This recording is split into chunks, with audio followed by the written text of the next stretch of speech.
En primera plana, Carlos Herranz.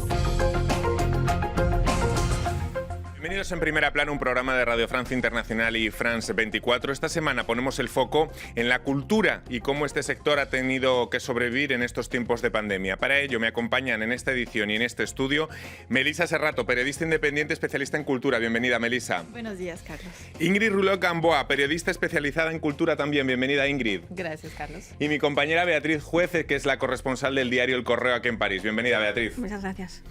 La cultura en pandemia, hoy en Primera Plana. Más digitales, más resilientes y más precarios. Un año de pandemia ha transformado el sector cultural con una doble vertiente. La parte negativa, reducciones de plantilla, teatros y profesionales cerrados, profesionales que se han quedado sin funciones o conciertos que ofrecer. Pero también del otro lado, la parte positiva, muchos han descubierto la importancia de la cultura en confinamientos. Series, películas, libros, teatro y música online como válvula de escape a la crisis sanitaria. Y por cierto, otro efecto positivo también, el salto en la digitalización que han experimentado muchas instituciones culturales. Hoy ponemos todos estos factores positivos y negativos para hacer el balance de la cultura en tiempos de COVID. Pero antes, repasemos algunas portadas. Diario Le Parisien. Cultura, un año sin público. También aquí en Francia, el diario Libération recoge en esta portada el movimiento de teatros ocupados con el que representantes del sector han protestado para obtener más ayudas y, sobre todo, una fecha de reapertura. El diario Le Figaro habla de enfado contra el sacrificio de la cultura y dice que, según un sondeo, la mayoría de los franceses están en contra del cierre del sector.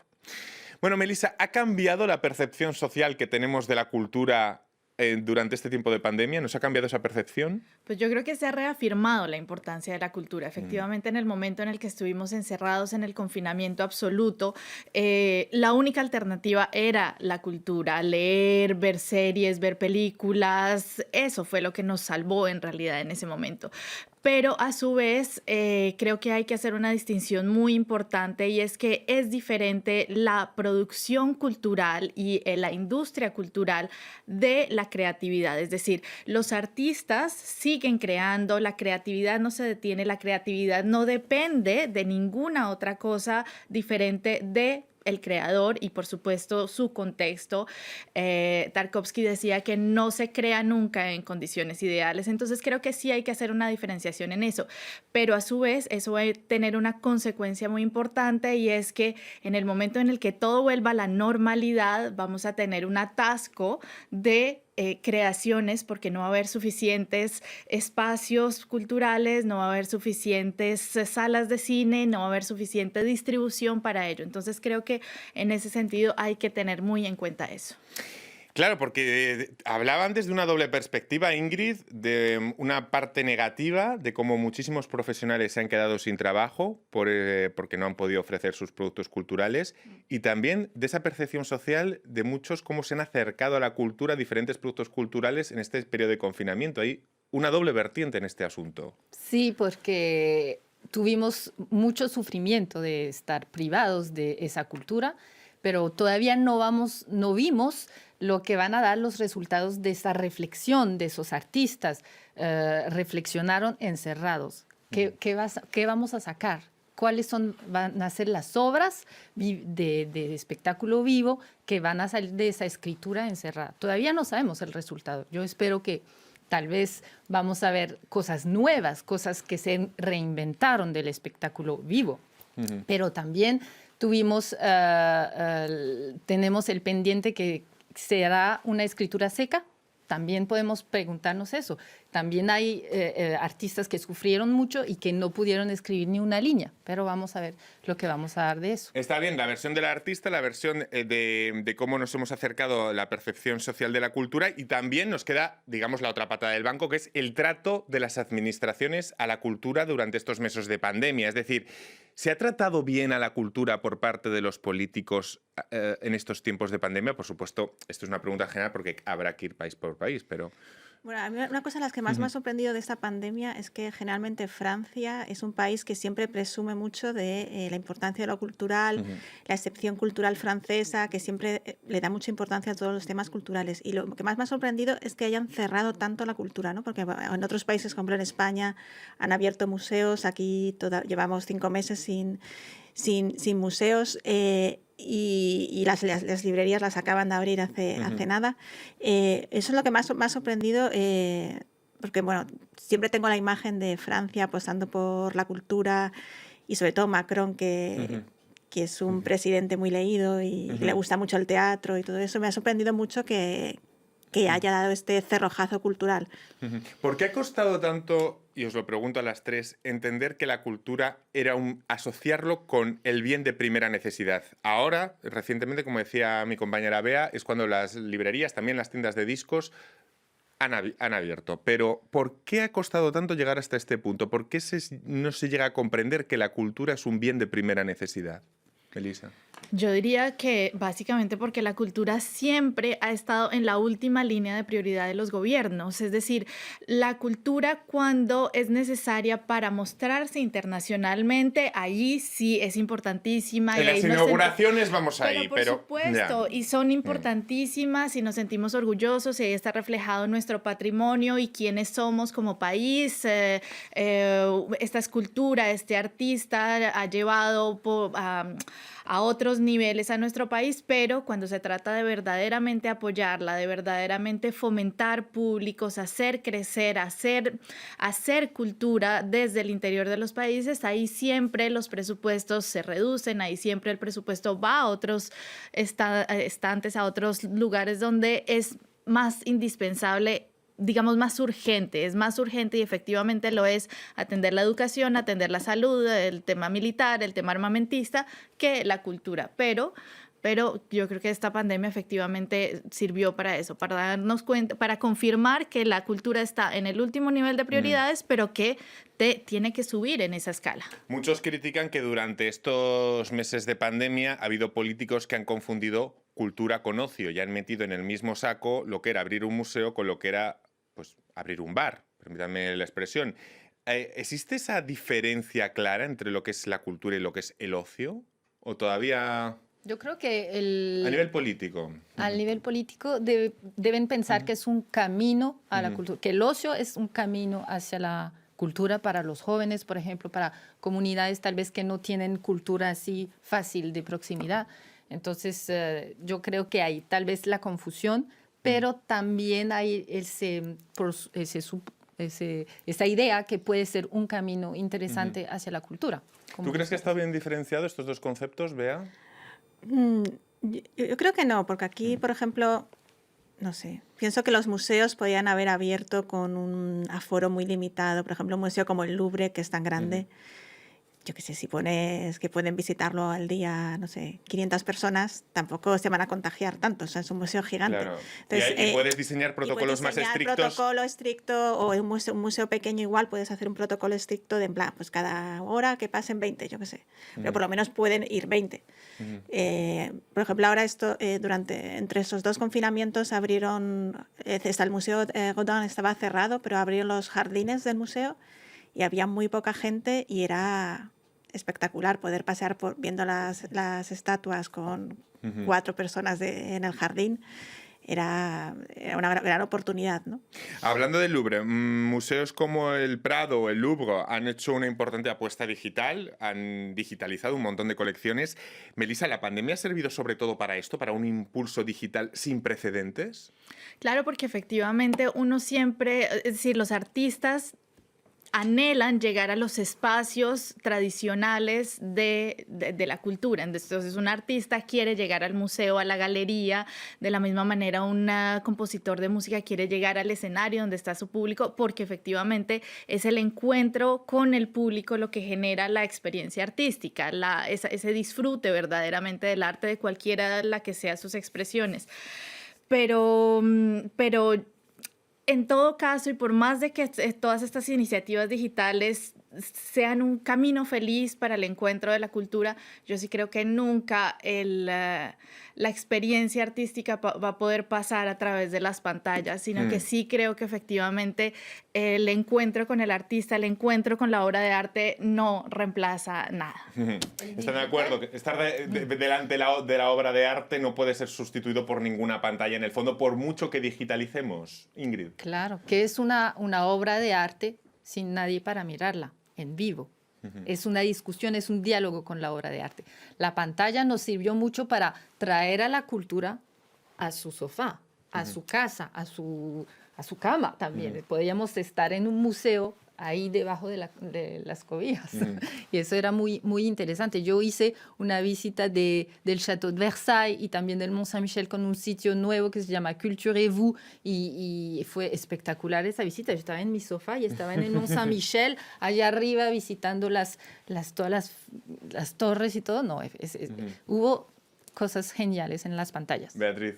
Sí, luego también los museos también se han innovado, ¿no? Han hecho, yo qué sé, encuentros, han hecho vídeos en TikTok para intentar atraer a la gente joven.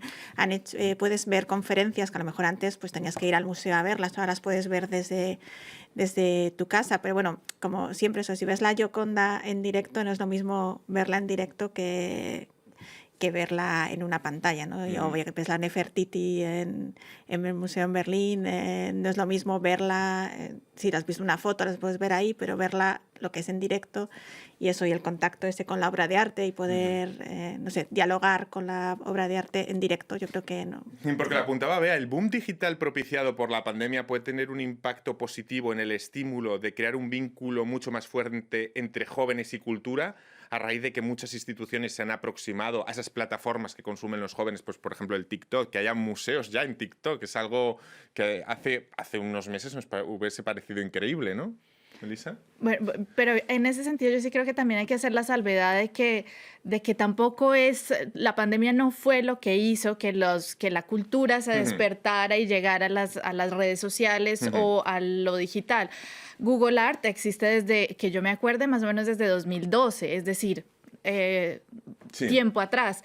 Pero lo que sí creo es que los museos y las instituciones artísticas en general, lo que tomaron conciencia en esta pandemia es de la posibilidad de acercarse, de hacer que la gente, de despertar la inquietud, diría yo, y a partir de esa inquietud de generar eso, y nada, lo prohibido es lo más deseado. Entonces, como en este momento no tenemos museos, entonces sí te generan esas ganas de, bueno, tan pronto abran, voy a tener ganas de ir, voy a hacer esto, voy a hacer lo otro. Por eso. Que en despertar esa chispa, las instituciones sí que han cumplido durante la pandemia, Eso cosa sí. que no han hecho siempre los políticos, por cierto. Bueno, vamos a hacer una breve pausa y enseguida volvemos para seguir hablando de este balance de cultura en pandemia aquí en Primera Plana.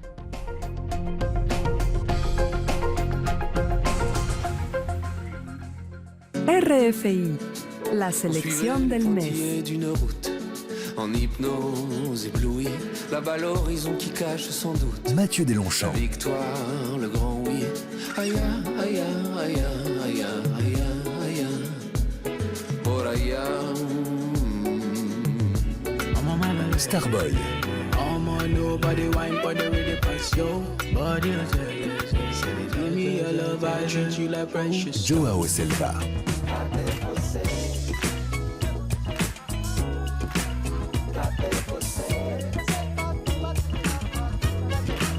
Cumbia Sound. Para sanar mucha alegría y menos pena. Cumbia para sanar mucha alegría y menos pena. Cumbia para cantar un lindo día de primavera. RFI. Seguimos en Primera Plana, hoy hablando de la cultura en tiempos de pandemia. Lo hacemos con Melissa Serrato, periodista independiente especializada en cultura, o Beatriz Juez, corresponsal del Correo en París, Ingrid Rulot, periodista especializada en cultura. Hablábamos antes del boom digital, antes de irnos a la pausa, y también hablamos de la importancia de esa interacción física cara a cara con la obra, que por mucho que demos un salto en lo digital durante la pandemia, siempre la vamos a seguir necesitando, ¿no? Tiene un poder insoslayable insustituible, ¿no, Ingrid? Sí, nos va a dar gusto, nos vamos a Ese reencuentro nos dan ganas de ir más al museo, yo creo. Y también nos vamos les permitió de hablar a una comunidad más grande, a la juventud, por ejemplo, por todas las pantallas y las redes sociales. Y también a los de edad también, que ya no pueden salir, también pudieron mirar en pantallas. Y ese es insustituible. El encuentro que cuando vamos a volver a los museos, vamos a poder vivir otra vez, yo creo, y dialogar. ¿Creen que esta crisis irá asociada a replantearnos modelos como el de los museos para hacer renovaciones menos faraónicas, más sostenibles, más colaborativas? Hay un cambio de paradigma en ciernes que ya hemos visto con la revisión, por ejemplo, a la baja de ciertas remodelaciones parisinas que estaban previstas y que al final han tenido que ser modificadas. Estoy pensando en el Gran Palais o en el Georges Pompidou. ¿Vamos a cambiar ese modelo de museos? Bueno, yo espero que no estén tan masificados como lo estaban hasta ahora, ¿no? Porque ir al Louvre a ver cualquier obra tenías tanta gente delante con teléfonos móviles haciendo fotos que no podías disfrutar nada, ¿no? Entonces espero que se reduzca un poco el aforo de los museos o se controle un poco más bueno, ya lo hacían antes, ¿no? Que tenías que reservar una hora para poder ir, o sea, intentar un poco que haya menos gente para que no sea tan masificado. Por cierto, hemos hablado ahora de Francia, de cómo había tratado a su cultura en tiempos de pandemia. Cuéntenme qué ha pasado en sus países. ¿Cómo ha tratado Colombia la cultura en estos meses de pandemia? Meli. Es complicado hacer un balance. Sí, es complicado, pero yo creo que de todos modos, ante una cosa tan imponente y tan absorbente como lo es la pandemia, hablar de la cultura sigue siendo difícil. Es decir, poner dinero sobre la mesa para apoyar a la cultura no sigue siendo evidente.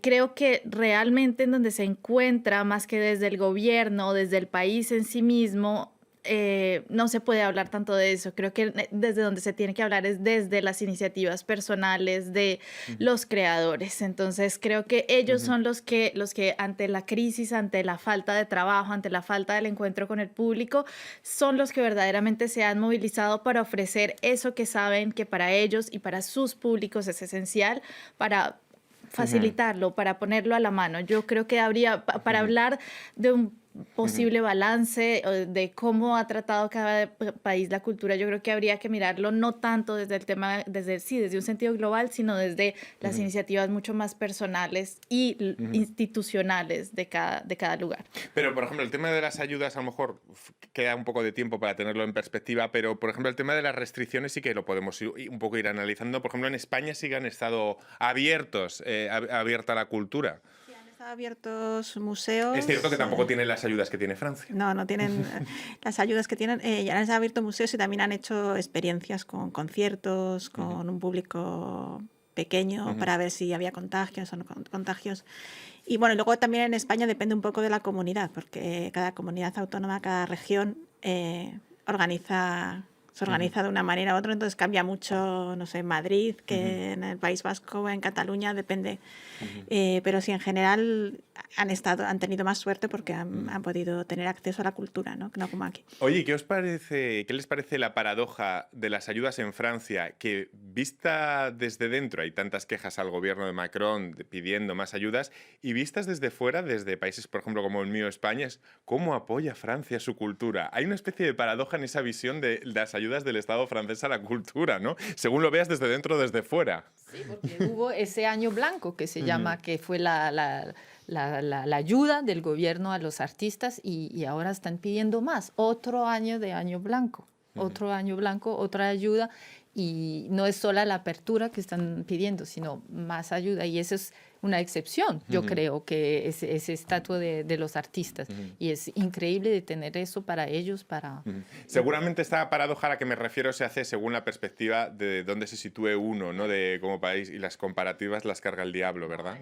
No hay cómo, es decir, es que no hay cómo comparar, sobre todo que efectivamente Francia es un país reconocido mundialmente por eso, es decir, casi no, de hecho es un cliché, la cultura francesa y no el parisino bohemio que va debajo del brazo con su baguette, pero también alistándose para entrar a un gran museo y con otro libro debajo del brazo ¿no? Porque eso es lo que inspira a Francia desde lejos.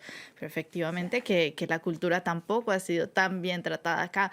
Y sobre todo, no sé si es decir, puede que las instituciones y los artistas que tenían contratos y que tienen cómo demostrar que efectivamente trabajaban y hacían cultura, pueden haber sido mejor tratados que las llamadas pequeñas manos, los maquilladores, las personas que están tras bambalinas y que no tienen necesariamente cómo justificar y cómo pedir estas ayudas del gobierno.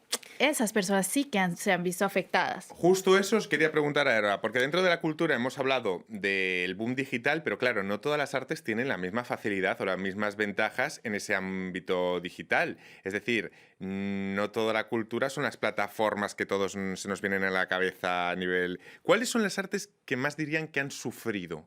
Porque las artes o los empleados, estamos hablando efectivamente de esas personas que trabajan en bambalinas que seguramente son las que más han perdido en esta crisis, ¿no?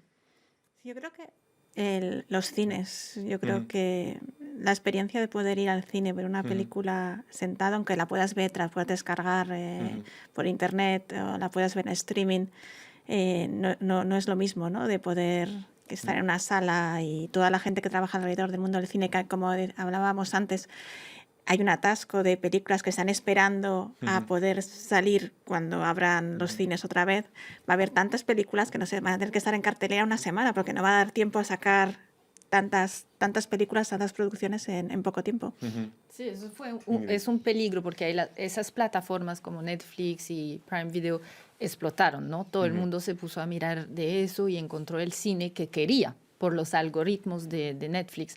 Pero en Francia tenemos lo que llamamos la excepción cultural francesa, que eso obliga a las grandes producciones de cine o de programas de subvencionar, de financiar a las escrituras más confidenciales. Y yo creo que ellas van a sufrir después, porque con las plataformas, ellas orientan y nos dan una vista del mundo única, la vista que tienen ellos. Pero las escrituras confidenciales que son subvencionadas, financiadas por las grandes producciones, esa excepción cultural francesa, van a sufrir después, cuando todo el mundo va solo a mirar a Netflix y ya no van a mirar las otras escrituras. De hecho, un estudio del Observatorio de la Cultura en España constata ese incremento de consumo de la cultura online durante la pandemia, pero al mismo tiempo señala que esto no se traduce en un incremento notable de ingresos, salvo para las grandes plataformas como Netflix. Ese reflejo es quizá lo que no estemos considerando en la ecuación, que efectivamente hay unas plataformas muy ganadoras, pero no son ingresos para todo el mundo que trabaja en la cultura.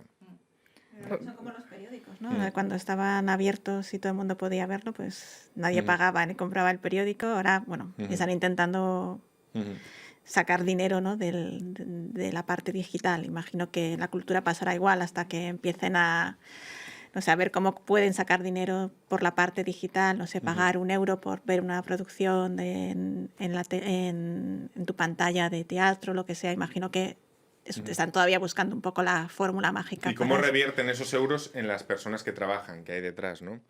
Me gustaría hacer una pequeña ronda para hablar de iniciativas culturales que hayan despertado su atención durante estos meses de pandemia. Iniciativas, bueno, yo lo dejo libremente y ustedes me van diciendo. Melissa. Bueno, Una es iniciativa. que, bueno, a mí hay muchas, efectivamente. Les decía hace un momento, los chefs, por ejemplo, revelaron muchas de sus recetas. Los bailarines, eso me encanta. Ahora hacen masterclass en directo desde Instagram o desde Facebook y no, así no tengas ni idea de bailar, puedes hacer la posición de la bailarina, qué sé yo. Ese tipo Pero de si cosas me tuvieras encantan. que elegir una, me da a mí que no te quedarías ni con los chefs ni con los bailarines.